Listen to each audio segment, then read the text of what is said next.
here's the kicker, you know, and a lot of guys ask me about accountability to this day. He set my brother and I down. We've been friends for 4 or 5 years, and we looked up to this man. He was our hero. And he says, I'm not your friend anymore. I'm your coach. And instantly we just said, yes, sir. But the second he left the room, we both started crying. Yeah. You know, in all honesty, because we didn't know what all that entailed.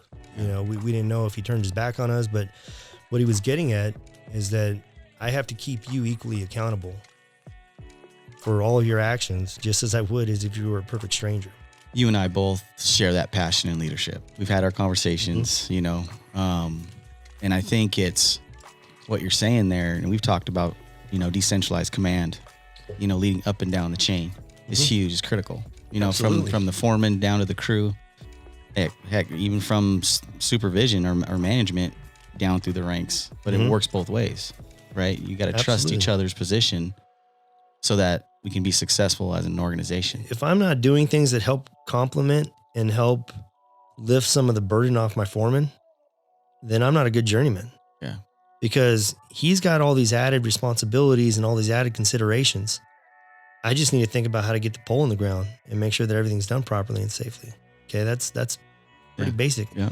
But to say that when you get to a point where you could pretty much build the pole and you can get it in the ground safely, and you can't think uphill a little bit and say, hey, you know, well, hey, brother, you missed this or that. You know, hey, what's our open points look like? Hey, did you double check this? And just those little redundant things, not to where you're micromanaging your foreman, but you just know that he's human. Right. And then every maybe 10th question that I'd ask, oh, hell, damn it, I'm glad you brought that up. So the foundation is set by our JTCs, right? It is, I think. But the actual experience is what the influence of that journeyman. Do you agree? Or whatever crew they worked on, or that foreman, or the culture they're in that yard. I mean, that's where they're going to get their foundation as an apprentice.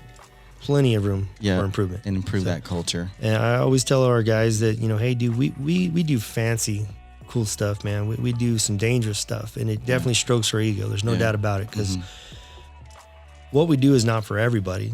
That's fine, okay? But it doesn't mean we can't accomplish it and have a professional public image at the same time. Right.